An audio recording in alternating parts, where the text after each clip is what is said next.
بسم اللہ الرحمن الرحیم۔ آج یہ عوام پاکستان کی پریس کانفرنس کا مقصد بنیادی تو ملک کی معیشت پر اور جو آج ملک میں مہنگائی ہے اور جو حالات اس وقت پاکستان کے عوام کے ہیں مہنگائی کے حوالے سے اس پر بات کر سکیں۔ لیکن ابھی پچھلے ایک دو دن میں ملکی جو نظام ہے اس پر حکومت کے اپنے لوگوں نے تحفظات کا اظہار کیا ہے اور سوال اٹھانے شروع کر دیے ہیں، اس پر بھی بات کرنا ضروری ہے۔ لیکن پہلے اگر ہم ملک پر بات کر لیں، 4 سال سے یہ حکومت قائم ہے اور یہ پاکستان کی معیشت کے لیے بدترین 4 سال ہیں۔ آپ کسی حوالے سے دیکھ لیں، پاکستان کہ عوام کی ہر خاندان کی جو آمدن ہے وہ پچھلے 6 سالوں میں اس میں کمی واقع ہوئی ہے۔ یہ ہر گھر جو ہے اس کی قوت خرید میں اس عرصے کے اندر تقریباً 14% کمی واقع ہوئی ہے۔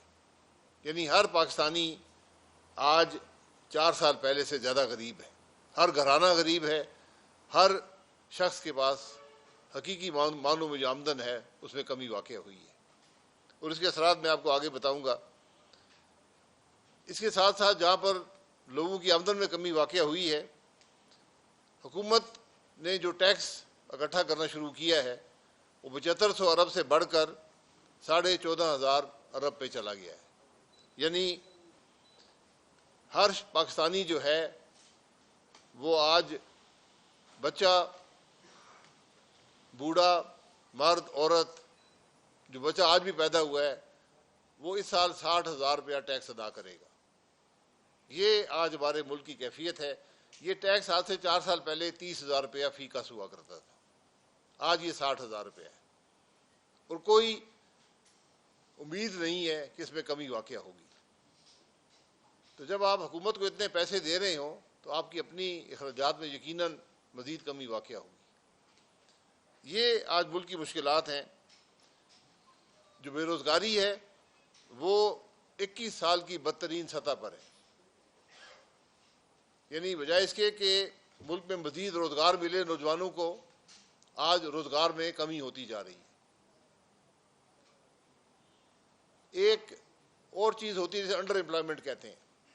میں نے آپ کو ان امپلائمنٹ کا ذکر کیا۔ انڈر امپلائمنٹ وہ ہوتی ہے جب آپ کی کوالیفیکیشن زیادہ ہو اور اس کے مطابق آپ کو روزگار نہ ملے اور آپ کو ایک کم سطح پر نوکری کرنی پڑے۔ یہ نوجوان کے لیے ایک بہت مشکل چیز ہوتی ہے۔ پاکستان میں اس کا کوئی حساب بھی نہیں رکھا جاتا، لیکن یہ حقیقت ہے کہ آج لوگوں کی اکثریت، جو نوجوان آج فارغ التحصیل ہوتے ہیں اداروں سے، ان کی اکثریت جو ہے جو کوالیفیکیشن ان کی ہے، جو قابلیت ان کی ہے، اسے کم سطح کی نوکری پر کام کر رہے ہیں۔ اسی لیے آج ملک کا نوجوان باہر کا رخ کر رہا ہے۔ جو غربت کی سطح ہے یہ حکومت کے اعداد و شمار کے مطابق 21% ہے۔ حقیقت میں آپ ورلڈ بینک کی رپورٹیں دیکھیں، دیگر رپورٹیں دیکھیں، اس سے بہت زیادہ ہے۔ یہ پچھلے 10 سال میں حکومت کے اعداد و شمار بھی لے لیں، یہ بدترین سطح ہے۔ اور جو معیار رکھا گیا غربت کا وہ 8,485 روپے فی کس فی مہینہ رکھا گیا ہے۔ 8,485 روپے سے کم اگر آپ کی زیادہ آمدن ہے تو پھر آپ غربت میں آپ کا شمار نہیں ہوتا۔ یہ آج ہمارے ملک کے حقائق ہیں کہ آمدن بھی کم ہو گئی، ٹیکس جو حکومت دے رہی ہے دگنا ہو گیا۔ یہ صرف 4 سال کی بات ہے۔ بے روزگاری بڑھ گئی اور جو ملک کے اندر غربت جو ہے اس کی سطح بھی بدترین سطح پر چلی گئی۔ اس عرصے میں حکومت نے جو قرضہ ہے ملک کا، کیا ہوا ہے؟ جو قرضہ ہے اسی عرصے میں 4 سال میں 45,000 ارب سے بڑھ کر 85,000 ارب پہ چلا گیا، یعنی 40,000 ارب کا اضافی قرضہ اس 4 سالوں میں لیا گیا۔ یہ اضافی ٹیکس کے علاوہ ہے، لوگوں کی آمدن کی کمی کے علاوہ ہے، اور یہ بوجھ بھی پاکستان کے عوامی برداشت کریں گے۔ اس کے بھی اگر آپ حساب لگائیں تو یہ بھی 50,000 روپیہ فی کس جو ہے وہ قرضہ بھی ملک میں بڑھ گیا۔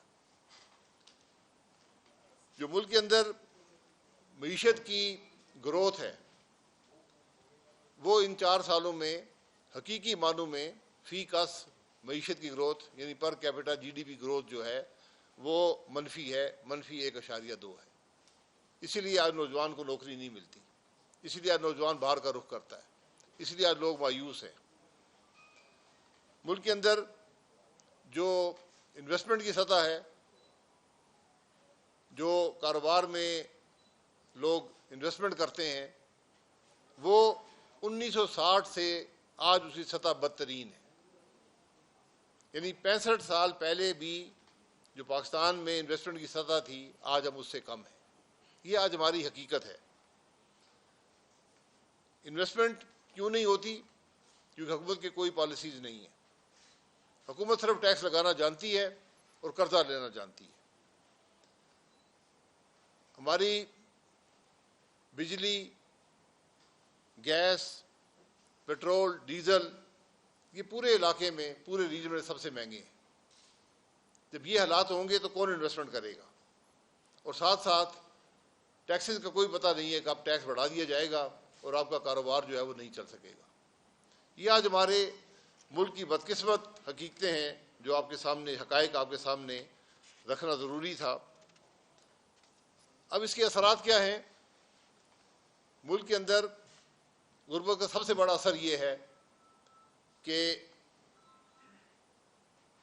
10 سال پہلے سے آج پاکستان کے عوام مرغی بھی کم کھا رہے ہیں، مرغی کی کھپت بھی کم ہے، گوشت کی کھپت بھی کم ہے، آٹے کی کھپت بھی کم ہے، دالوں کی کھپت بھی کم ہے، گھی کی کھپت بھی کم ہے، سبزیوں کی کھپت بھی کم ہے۔ ہر کھانے کی چیز کی کھپت فی کس جو ہے آج پاکستان میں پچھلے 10 سال سے کم ہو چکی ہے۔ یعنی لوگ اشیاء خورد و نوش کو بھی افورڈ نہیں کر سکتے۔ مہنگائی اس حد تک چلی گئی ہے کہ اب کم پاکستان کے لوگ کم کھانا کھا رہے ہیں۔ یہ آج ہمارے ملک کی حقیقت ہے۔ اس کے اثرات یہ ہیں کہ 40% بچے جو ملک کے اندر ہیں وہ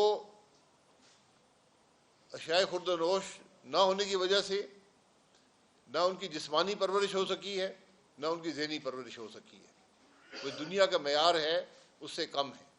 40% بچے پاکستان کے جسے ہم فزیکلی اور مینٹلی سٹنٹڈ ہیں، یہ دنیا میں کسی اور ملک میں یہ حالت نہیں ہے۔ اس کے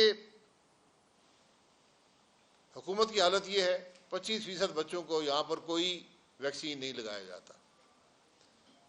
ہیپاٹائٹس سی جو ہے جو بہت ایک موذی مرض ہے، یہ اس کی سطح پاکستان میں دنیا میں سب سے آگے ہے، یعنی ہم نمبر 1 پر ہیں ہیپاٹائٹس سی کی گروتھ میں۔ اس کے ساتھ ساتھ HIV کی گروتھ میں بھی زیادہ ہے۔ 8,000 بچے جو ہیں، بچوں کو حکومت کے اسپتالوں میں غفلت کی وجہ سے HIV ہو چکا ہے اور اس کی کوئی پوچھ گچھ نہیں ہے۔ 2 دن اخباروں میں آتا ہے اور بات ختم ہو جاتی ہے۔ 8,000 بچے HIV سے انفیکٹ ہو چکے ہیں۔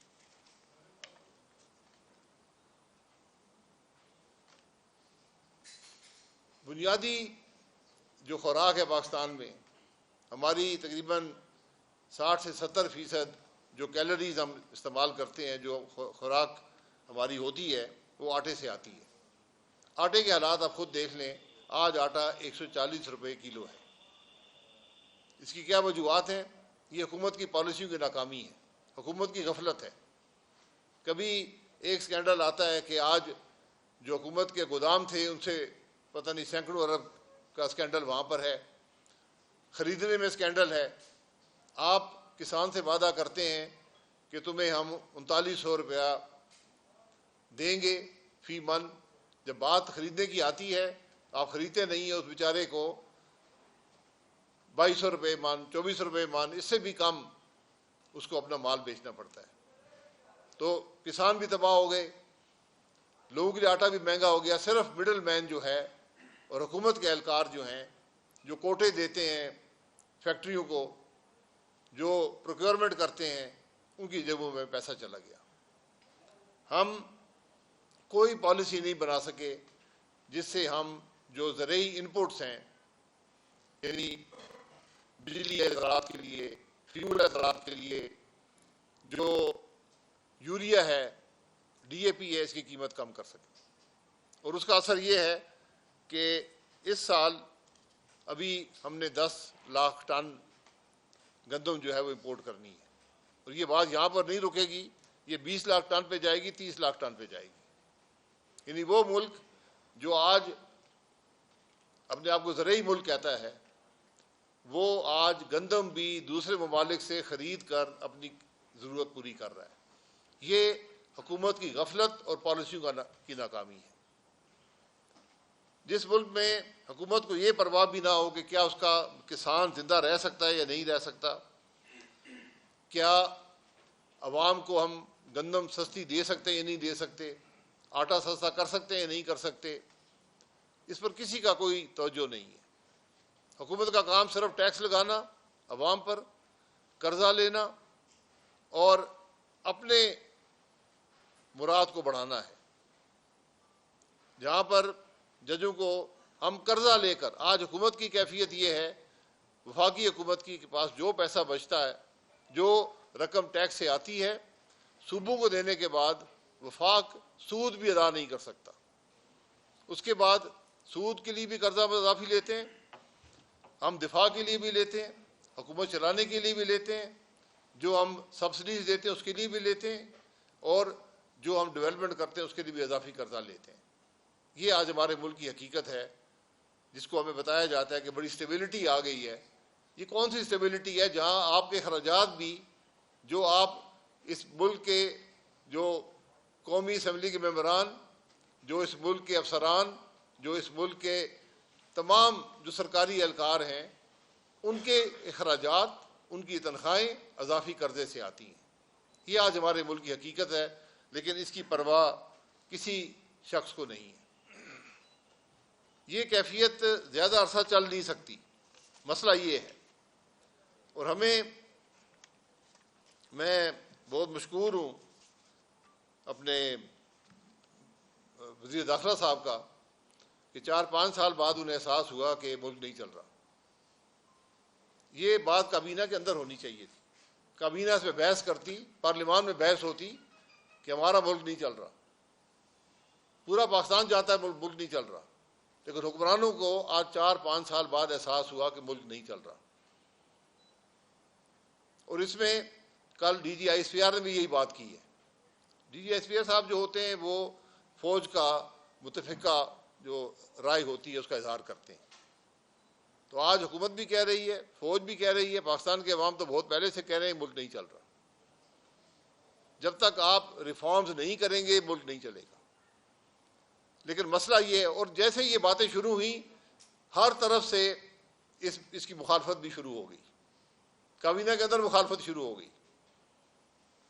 تو یہ ہم کیونکہ مفاد کا مسئلہ ہے، جس کے مفاد پر بھی اگر ہم ملک میں ریفارم کی بات کریں گے، جس میں صوبوں کی بات بھی شامل ہے، دیگر ریفارمز بھی ہیں، تو پھر جن کا مفاد وابستہ ہے، جن کی سیاست ان معاملوں سے وابستہ ہے، وہ نہیں ہونے دیں گے. یہ کیفیت آج ہمارے ملک کی ہے کہ ملک چلتا نہیں ہے، پیسے ہیں نہیں، اور ہم ریفارمز کرنے کو بھی تیار نہیں ہیں، ریفارم سے بات کرنے کو تیار نہیں ہیں. آپ پورا بجٹ دیکھ لیں، کوئی ریفارم کی بات نہیں ہے، کوئی طریقہ نہیں ہے کہ کس طرح ملک آگے بڑھ پائے گا. آج ضرورت اس بات کی ہے کہ ملک کے اندر ریفارمز کیے جائیں، ورنہ یہ معاملہ خراب سے خراب تر ہوتا جائے گا. آپ کے قرضے بڑھتے جائیں گے، آپ کے ٹیکس بڑھتے جائیں گے، ایک دن یہ لاوا پھٹ پڑے گا. یہ وہ چیزیں ہیں جو آج ملک کی ضرورت ہیں. لیکن ریفارمز صرف سطحی نہیں ہو سکتے. اگر ہم ریفارمز کی بات کرتے ہیں تو صرف صوبے بنانے سے ملک ٹھیک نہیں ہوگا، آپ کو نظام کو بدلنا پڑے گا۔ یہ جو ہمارے تمام نظام ہیں جن کا واسطہ ملک کی عوام سے ہے، یہ آٹے کا میں نے آپ کے سامنے ذکر کیا ہے، آج 78 سال کے بعد بھی ہماری حکومت کو یہ نہیں پتا کہ ہم نے آٹا کیسے خریدنا ہے۔ ہر سال ایک نیا تجربہ ہوتا ہے۔ اس دفعہ 21 کمپنیوں کو دیا، انہوں نے آٹا خریدا ہی نہیں۔ پہلے سپورٹ پرائز تھی، وہ سپورٹ پرائز نہیں دیتے تھے، اور کیفیت یہ ہے کہ آج کسان تباہ ہو چکا ہے، وہ انویسٹمنٹ نہیں کر سکتا، آپ کے پروڈکشن ہوتی نہیں ہے، آپ کو امپورٹ کرنا پڑتا ہے۔ تو آج ہم جو ہے گندم بھی ہے، آٹا بھی جو ہے وہ ڈالروں میں کھا رہے ہیں۔ یہ آج ہمارے ملک کی حقیقت بن چکی ہے، لیکن ہمارے حکمرانوں کو کوئی پرواہ نہیں ہے۔ انہوں نے جہاز خریدنے، گاڑیاں خریدنی ہیں، اپنی مراد بڑھانی ہے، اپنے حالات کو درست کرنا ہے۔ کرپشن ملک میں بدترین سطح پر ہے، کسی کو احساس نہیں ہے۔ آپ ذرا IMF کی رپورٹ ہی پڑھ لیں کہ کتنے سینکڑوں خرب ڈالر انہوں نے کہا کہ اس ملک میں چوری ہوتا ہے، کرپشن کی نظر ہوتا ہے، لیکن یہاں کسی کو پرواہ نہیں ہے۔ اگر ہم آج ریفارمز کی بات کرتے ہیں، ان ریفارمز کا اثر اس ملک کی اشرافیہ پر ہوگا۔ اس ریفارم کا اثر سب کو برداشت کرنا پڑے گا، سب کی حقیقت سامنے آ جائے گی۔ صرف بات صوبے کی نہیں ہے کہ آپ صوبے میں لڑائی جھگڑا شروع کر دیں، آپ کو نظام کو بدلنا ہے۔ اور سب سے بڑی تبدیلی جو نظام کی چاہیے وہ ملک میں رول آف لا کی ہے۔ ملک آئین کے مطابق جب تک نہیں چلے گا کوئی ترقی نہیں ہوگی۔ یہ میں نے آپ کے سامنے حالات بیان کیے، یہ خراب سے خراب تر ہوتے جائیں گے۔ سال بعد ہم یہاں بیٹھے ہوں گے، قرضہ جو ہے وہ 100,000 ارب سے بڑھ چکا ہوگا، ٹیکس جو ہے وہ عوام پر آج 60,000 فی کس ہے، کل 70-80 ہزار روپیہ فی کس ہوگا۔ اس لیے آئین کی بالادستی، قانون کی حکمرانی، جس کو ہم رول آف لا کہتے ہیں، جب تک ملک میں یہ ریفارم آپ نہیں کریں گے ملک آگے نہیں چل سکتا۔ یہاں پر موروثی سیاست کی بات بھی شروع ہوئی ہے کہ موروثی سیاست نہیں ہونی چاہیے۔ یہ فیصلہ بھی عوام پہ چھوڑ دیں۔ اگر عوام کی رائے کا آپ احترام کریں گے، الیکشن میں دھاندلیاں نہیں ہوں گی، تو لوگ خود فیصلہ کر دیں گے کہ موروثی سیاست ٹھیک ہے یا نہیں ہے، لیکن ہم ان کو وہ حق بھی نہیں دینا چاہتے۔ اس لیے یہ حالات درست کرنا کوئی موضوعاتی حل نہیں ہے کہ صوبے بن جائیں گے سب ٹھیک ہو جائے گا، یا اگر نظام کو بدل لیں گے۔ اس کی ابتدا ملک میں رول آف لا سے، جس کے ہم سب تابع ہوں۔ اس ملک کی اشرافیہ بھی تابع ہو، اسٹیبلشمنٹ بھی تابع ہو، جج بھی تابع ہوں، سیاستدان بھی تابع ہوں، بیوروکریسی بھی تابع ہو، پھر جا کر ملک چلے گا۔ کسی خام خیالی میں ہمیں نہیں رہنا چاہیے۔ کوئی ملک دنیا میں ایسا نہیں ہے جس نے ملک میں رول آف لا کے بغیر ترقی کی ہو۔ رول آف لا نہیں ہوگا، کوئی انویسٹمنٹ نہیں آئے گی۔ رول آف لا نہیں ہوگا، ملک کے اندر انتشار رہے گا، پولیٹیکل اسٹیبلٹی نہیں ہوگی۔ تو آج ضرورت اس بات کی ہے کہ جہاں ہم ایک پولیٹیکل ڈائلاگ پیدا کریں، یہ جو ایک دوسرے کو جیلوں میں ڈالتے ہیں باتیں ختم کریں۔ یہ بہت ہو چکا ہے، ہم 78 سال سے ایک دوسرے کو جیلوں میں ڈالتے آئے ہیں۔ جو اقتدار میں آتا ہے دوسرے کو کرپٹ کرتا ہے اور جیل میں ڈال دیتا ہے، اور وہی جج ہیں جو غلط فیصلے کرتے ہیں، جو بعد میں پچھتاتے ہیں، لیکن نقصان بالآخر ملک کا ہوتا ہے۔ کون سا سیاستدان جو آج اقتدار میں ہے جیل میں نہیں گیا؟ کون سا ہے جو کل اقتدار میں تھا اور آج جیل میں نہیں ہے؟ اس طرح ملک چلیں گے کہ اگر سارے سیاستدان ہی کرپٹ ہیں تو پھر ملک کون چلائے گا؟ لیکن آج ہمیں اس مفاد پرستی سے نکل کر ملک کے حالات کو دیکھنا ہے۔ آج جو یہ بات کر رہے ہیں، آپ آج حکومت کو دیکھ لیں، یہ کون سی حکومت ہے، یہ کون سی سیاست ہے، یہ کون سی جمہوریت ہے؟ دو بڑے کولیشن پارٹنرز ہیں جن کے سر پہ حکومت قائم ہے، وہ ایک دوسرے پہ الزام لگا رہے ہیں دھاندلی کے۔ GB کے الیکشن، آزاد کشمیر کے الیکشن، جہاں اس ملک کے وہ دو جماعتیں جو پاکستان میں اکٹھا ملک چلا رہی ہیں، وہ گلگت بلتستان اور آزاد کشمیر میں ایک دوسرے کے خلاف الیکشن لڑ رہی ہیں۔ یہ تو بہت بڑی جمہوریت ہوئی کہ یہاں پر اقتدار میں بیٹھے ہیں اور وہاں پر الیکشن دوسرے کے خلاف لڑ رہے ہیں، الزامات لگا رہے ہیں، کرپشن کے الزامات لگا رہے ہیں، دھاندلی کے الزامات لگا رہے ہیں، اور بات یہاں ختم نہیں ہوتی۔ ایک ہمارے بھائی کابینہ کے ممبر ہیں، وہ گلگت بلتستان میں بھی حکومت کے خلاف الیکشن لڑ رہے ہیں، لڑ چکے ہیں، آزاد کشمیر میں بھی لڑ رہے ہیں. تو یہ بھی بہت اچھی جمہوریت ہے کہ آپ کابینہ میں بھی ہیں، حکومت کی پالیسی کے رد بھی کرتے ہیں باہر جا کر. یہ معاملات کے کیا ہو رہا ہے ملک کے اندر؟ کوئی مجھے دنیا کا ایسا ملک دکھا دے جس میں یہ کیفیت ہو، جس کی سیاست میں یہ حالات ہوں. یہاں پر کوئی عوام کی بات نہیں کر رہا. اگر کوئی عوام کی بات پر، کسی عوام کے مفاد پر بات ہوتی، اگر اس پر کوئی جھگڑا ہوتا تو میں بہت خوش ہوتا. یہاں بات کرسیوں کی ہے. میری سیٹیں اس نے چھین لی، میرا اعلان میں نے کرنا تھا وہ دوسرے نے کر دیا، میری کرسی ادھر چلی گئی، میرا ممبر خرید لیا گیا، میرے پولیس اسٹیشن میں دھاندلی ہو گئی. یہ آج ہمارے ملک کی کیفیت ہے، اور عوام تماشا دیکھ رہے ہیں، لیکن زیادہ عرصہ یہ تماشا نہیں دیکھیں گے. اس لیے آج بھی وقت ہے، ملک میں ایک سیاسی ڈائلاگ ہونا چاہیے جس کے اندر جوڈیشری بھی شامل ہو، فوج بھی شامل ہو، کیونکہ سب کا اثر ہے اس ملک کے معاملات پر. کوئی بھی اس سے بری ذمہ نہیں ہے ملک کے معاملات سے. اس لیے سب کو بیٹھ کر یہ طے کرنا ہے، یہ نہیں طے کرنا کہ ہماری کرسیاں کہاں جائیں گی، مجھے کون سے علاقے میں ووٹیں مل جائیں گی. دیکھنا یہ ہے کہ ملک کیسے چلے گا. اس راستے کا تعین اگر آپ نہیں کریں گے، کوئی بات بھی کام نہیں آئے گی. یہ حقائق ہیں جو ہم نے آج آپ کے سامنے رکھے تھے. اور میں پھر ان افراد کا مشکور ہوں جن کو یاد آئی، دیر سے یاد آئی کہ ملک نہیں چل رہا، اور اعتراف بھی کر لیا ہے. لیکن اب اس کا حصہ تو نہ بنے نا، پھر اس کو درست کرنا شروع کریں، اندر سے درست کرنا شروع کریں. کیا کابینہ میں ڈیبیٹ ہو سکتی ہے کہ ملک نہیں چل رہا؟ حقائق میں نے آپ کے سامنے رکھے کہ ملک بالکل نہیں چل رہا، کسی پیمانے کو لے لیں ملک نہیں چل رہا. تو آج ملک کو درست کرنے کی بات ہونی ہے. آج ایک دوسرے کے خلاف پرچے بنانے چھوڑ دیں، جیلوں میں ڈالنا چھوڑ دیں، سب باہر بیٹھیں اور ملک کے مسائل کو حل کریں. یہ آج پاکستان کی ضرورت ہے.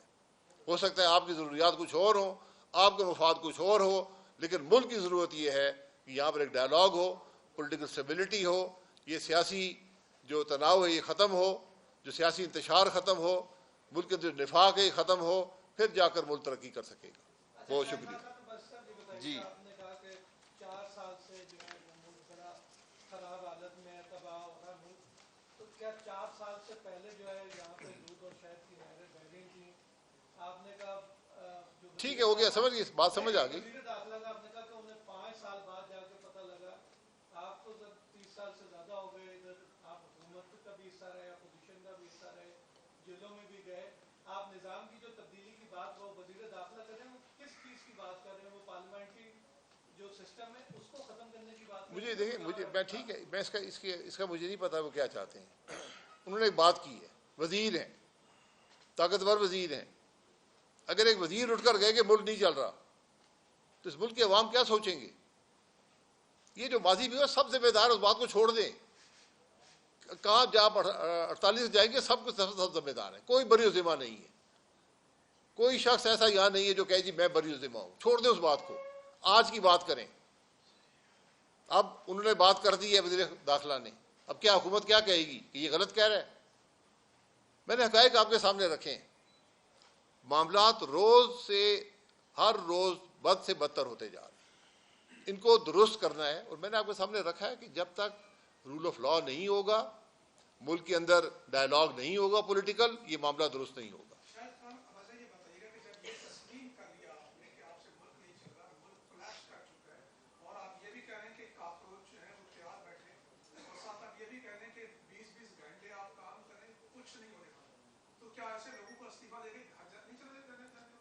بھئی یہ دیکھیں نا، وہ اصول کی بات ہے نا، جانا چاہیے. اگر آپ ایک ایسے حکومت میں شامل ہیں جو نہیں چل رہی، پھر آپ وہاں پر کیا کر رہے ہیں؟ اس معیار پر آپ جائیں گے ساری حکومت کو استعفیٰ دینا پڑے گا. آپ کے سامنے حقائق، میں نے چند حقائق آپ کے سامنے رکھے ہیں. ملک کسی پیمانے سے بھی نہیں چل رہا، ملک کے اندر کوئی ترقی نہیں ہو رہی، ملک کے عوام کے حالات ہر گزرتے وقت کے ساتھ بد سے بدتر ہوتے جا رہے ہیں. آپ بیٹھے ہوئے ہیں کرسیوں پر. اس میں سر ایک اور چیز بھی ہے جو آپ نے بات کی، کاکروچ. میں اس چیز کے سخت خلاف ہوں. چلے ہمسایہ ملک میں انہوں نے کاکروچ پارٹی بنا لی، اعجاز الحق صاحب نے کہا جی کاکروچ نکلیں گے تو ہم ایسا سپرے کریں گے. عوام کو انسان سمجھے, یہ انسان ہے, یہ جیتے جاگتے انسان ہے, ان کی حص ہے, ان کی ضروریات ہے. آپ اپنی عوام کو کاکروچ, آج کاکروچ کہہ رہے ہیں, کل آپ ان کو گندی نالی کا کیڑا کہنا شروع کر دیں گے, پرسوں آپ ان کا کچھ اور نام رکھ دیں گے. یہ جیتے جاگتے انسان ہے, ان کو جو ان کے حقوق ہے انسانوں والے, وہ انسانیت کے تحت ان کو انسانوں والے حقوق دے. ان کو کاکروچ اور چوہا اور مینڈک بنانے بند کرے, ان کو انسان سمجھے. جی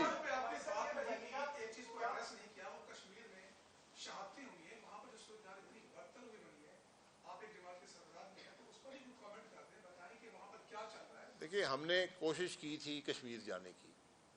میں ایک عام آدمی ہوں, عام شہری ہوں, لیکن میرے ساتھ تھے اس قومی اسمبلی کے لیڈر دی اپوزیشن, سینٹ کے لیڈر دی اپوزیشن, چند اور دوست بھی تھے جو اس ملک میں حیثیت رکھ چکے ہیں. ہمارا صرف ایک مقصد تھا کہ ان کی جا کر بات سن سکیں, لیکن ہمیں اسلام آباد کی حدود سے باہر جانے کی اجازت نہیں دی. کس نے نہیں دی؟ ڈی ایس پی نے نہیں دی. یعنی ملک کے حالات آج یہ ہے کہ ایک ڈی ایس پی جو ہے وہ اس ملک کے اپوزیشن لیڈروں کا راستہ روک سکتا ہے بغیر وجہ کے. یہ پوری اسٹیٹ بند کی بنا دی آپ نے, پھر آپ کہتے ہیں ملک نہیں چلتا. آپ بولنے نہیں دیں گے, میڈیا نہیں ہوگا, آواز نہیں سنیں گے, پھر وہی حالات ہوں گے جو آج کشمیر کے اندر ہیں.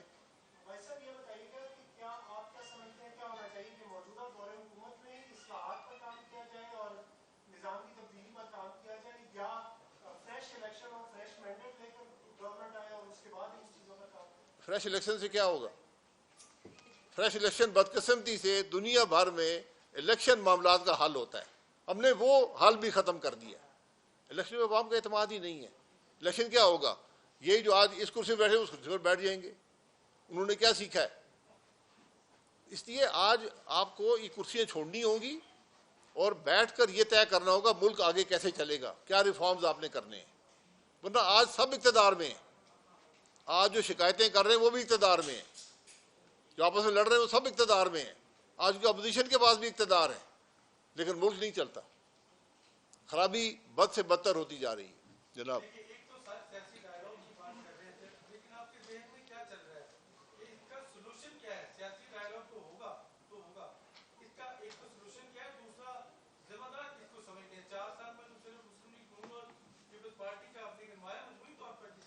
دیکھیں, آج جو حکومت ہے وہ ذمہ دار ہے نا, مجموعی طور پر سب ذمہ دار ہیں. کوئی بھی اسے بری ذمہ نہیں, چھوڑیں ان باتوں کو. ایک بنا دیں ٹروتھ کمیشن, آپ کو ذمہ داری کا پتہ لگ جائے گا کہ کون کون ذمہ دار رہا ہے اس ملک کے اندر. لیکن آج کی حقیقت یہ ہے کہ آپ نے ریفارمز کرنے ہیں, آپ نے معاملے کو درست کرنا ہے, آپ کو بیٹھ کر کرنا پڑے گا. گولی اور جبر سے ملک کے حالات درست نہیں ہوں گے.